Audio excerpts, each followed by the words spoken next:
is Carly, and this is Cherish Live. I actually just went live on the wrong page, which is kind of embarrassing, and hopefully nobody saw that, but whatever. But I am Carly. This is Cherish Live, where we talk about how to live with confidence.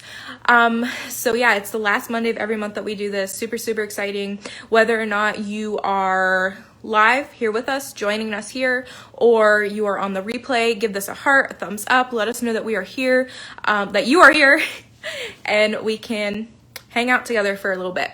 So last month we spoke with Amy Wyant from the Authenticity Project about how to make decisions, which was so great. If you didn't watch that, make sure that you go back and watch it because it was super good.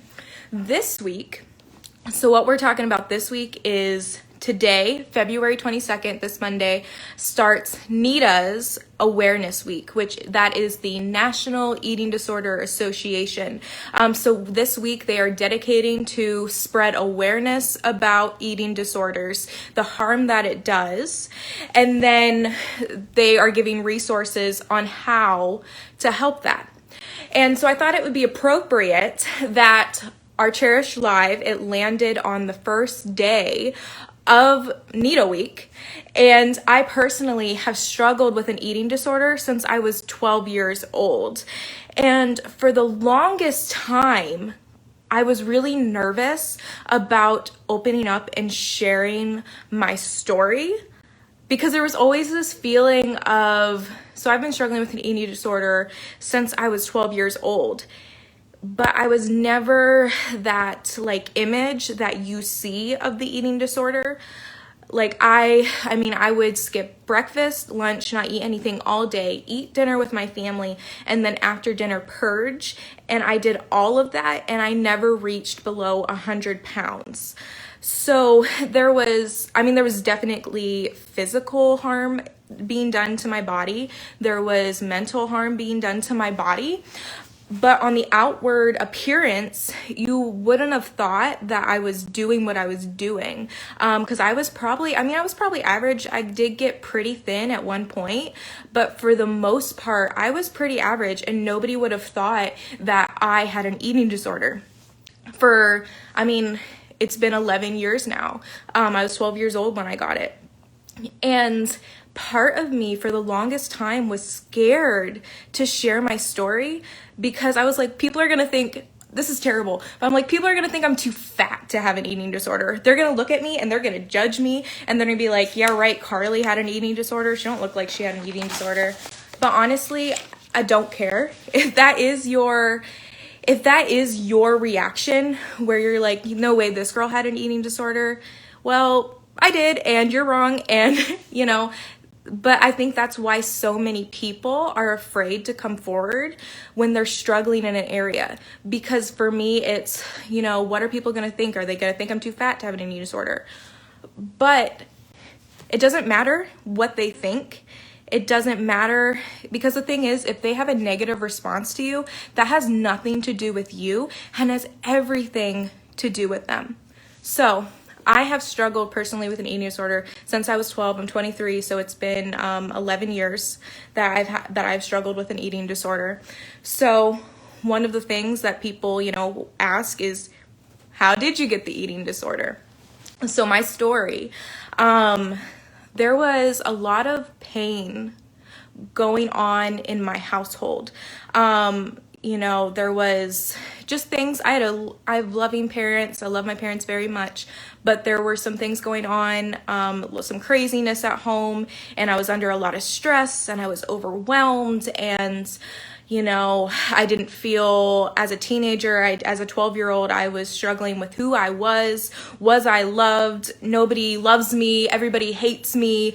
I'm a terrible person, and just thinking the worst thoughts about myself, and was just low self-esteem, had self-hatred, and I truly hated myself, and I truly couldn't see the value and worth that was in me. So I was struggling internally with that. And then there were people at school making fun of me because, you know, I remember this one boy, and it's still, I mean, it's still something that, you know, when people say things to you and you never forget them and they still ring in your ear. I mean, I remember something silly, like I was walking down the hall and I was wearing this pretty pink skirt that I loved, and I was super excited. My mom had bought it for me and I loved it. And this boy came up to me and said, you know what, you should never wear a skirt, and started being mean to me, that calling me fat and just being terrible to me. And just little things like that. When people would mention something or tease me about my weight, things like that. So I was lacking in my identity, lacking in knowing that I was worthy, that I had value, that I had purpose.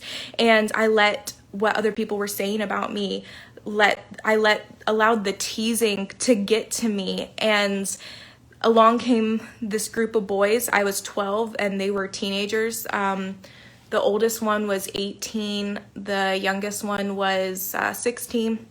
So I was 12 years old, and this group of teenage boys was giving me some attention, and I felt super good about that, and I really liked it. And then they started telling me things like I was fat, and, you know, and that nobody would love me if I was this fat, and just telling me these terrible, terrible things, that I wasn't pretty unless I was thin, and just terrible, terrible things that they would say to me. And so at one point they're, you know, telling me they love me, they're telling me that I'm valuable, they're telling me that I'm gorgeous, and I'm like eating this up, like, oh my gosh, I need this, I want this, so I'm gonna do what I need to get what I want. And then, you know, but on the other hand, they're saying you're fat and you're not pretty because you're fat, and we won't love you if you're fat. And they're telling me all these things, and, you know, mentally abusing me. And so they're doing this. And one of the boys, he says to me, he goes, you know, because they were telling me these things, that I needed to lose weight, that I needed to be thinner, that I was too fat. And so I was trying to lose weight the healthy way. I was trying to eat healthy, exercise, do these things to look pretty in their eyes, trying to get their attention, trying to get their, you know, approval of how I looked. And I was losing weight, but it wasn't fast enough for them. They wanted the weight off faster. And the one boy, he told me, he said, you know, there's this way that you can eat all the food you want and still lose weight. And I was like, okay, totally, you know, tell me how to do this. And he introduced me to bulimia. He told me, you know, you can eat all the food you want, but then afterwards, you know, you just throw it up. Which is terrible. It's this 16-year-old telling this 12-year-old, you know, these things, and talking me into bulimia. And that's how it started. I started to slowly vomit up my food. I remember when I first started doing it, my parents thought that I had a stomach bug. So they kept me home from school for a while because they thought that I had the stomach bug, because every time I ate, I threw up. And, you know, they didn't realize that it was an eating disorder. So that's, you know, how it happened at 12. And I mean, I'm 23 and I'm not, you know, practicing bulimia, but it is definitely something that, you know, still haunts me today. It still gets to me today. You know, there are thoughts that I have to fight about my self-image, about my weight, about the food that I eat. It's still a struggle. And it's, you know, because I lacked identity, I lacked my value, I didn't know who I was, and I allowed what other people said to me to affect how I saw myself. And it's left me with scars. It has definitely left me with scars. And I remember, so at 12, I developed this, and it would get, at one point, I wasn't eating anything all day, and then I would come home and I would purge dinner, and I never got below 100 pounds. But I definitely, I was doing serious physical harm to myself that I had to go to the doctors for. I was having, you know, mental effects, and and I remember throughout high school how what people would say would just continue to fuel what I was doing. I remember going to the mall with my friends, and their mom came with us, and I was trying on these jeans. And okay, I love my body now, and I know part of my body, you know, let's do some girl talk. I got some junk in the trunk. It's just how the Lord made me, and no matter how skinny I get, it's still there. So that's always there. And so, you know, we were trying on some jeans at the mall, and so because of that junk in the trunk, you know, there's always going to be just the way that jeans fit me. Like there's always a little bit of, I don't even know, like some, just on the back of the jeans, it looks a certain way. So it just looks a certain way. And I remember the mom came up and was like pinching at my jeans and like, these are too small for you, and this is why. And I said, no, it's just the way that jeans fit me. And she was up and she was like touching the jeans and she was critiquing them. And I remember how devastated I felt, because it was in front of all my friends and she was nitpicking at my body. And I remember just how devastating that was to me. And I remember not eating for like a week after that because of the just devastation that I felt inside of me. Which for that's to say we have to be careful in how we talk to each other as females. We need to be careful that we don't not only look at our own bodies and judge our own bodies, and we need to look at ourselves and honor who we are and honor our bodies, but we also need to look at other women and not nitpick at who they are. Like every person is beautiful, and that was devastating to me. I remember there's things that I still remember in high school. I remember when I got to a size 3 and another girl found that out, and no matter how skinny I got, I felt like I was still seen as the fat girl, no matter, and whether or not that was in my head or whether or not that's truly what it was, that's how I felt. And I remember when I got down to a size 3, and the girl found out that I was a size 3 and she was a size 3, and she was disgusted. And she's like, there's no way that you could be a size 3. I'm so skinnier than you. You're fatter than me. And just devastating things like that. We have to be careful in not only how you talk to others, but how we talk to ourselves. Hey, I see that somebody said hi, so hey, how you doing?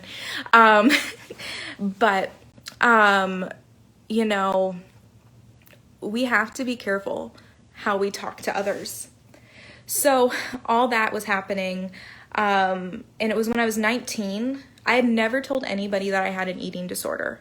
And it was when I was 19 years old that I finally went to somebody and said, you know, I am struggling with an eating disorder. And I remember just I remember how nervous I was. And I was nervous that I was going to get rejected. I was nervous. I was nervous that they were going to look poorly on me for doing that. And just, I was so, you know, overwhelmed by finally sharing my story. I was afraid I was going to lose my job, like just silly things like that. And when I finally chose to share with somebody that I was struggling with an eating disorder, that's when everything changed. That's when they got me into therapy. That's when I got to finally receive help for what was taking place in my life. And since then, that's when everything changed. Everything changed when I was 19 years old, and it took 7 years to get the courage to share with somebody what was happening. But I just encourage you, if you are struggling with an eating disorder, or anything like that, you need to go get help. The first action that you need to take is go to somebody that's trustworthy, because not everybody is going to be trustworthy, but go to somebody that's trustworthy and open up to them and tell them what's going on in your life, that you're struggling with these food issues.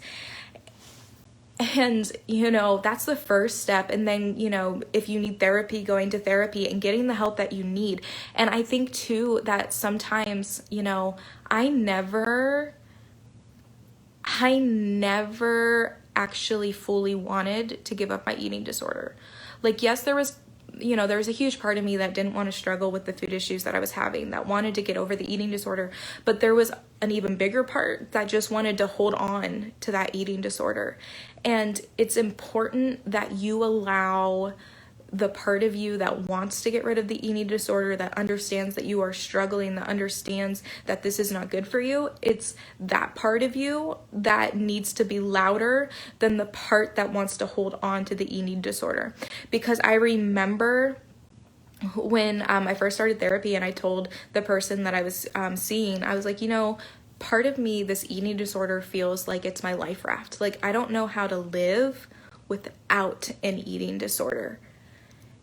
And I was afraid, like, if I didn't have my eating disorder, who was I? Because this eating disorder was part of my identity and was part of who I was. And I didn't know if I was ready to let that go.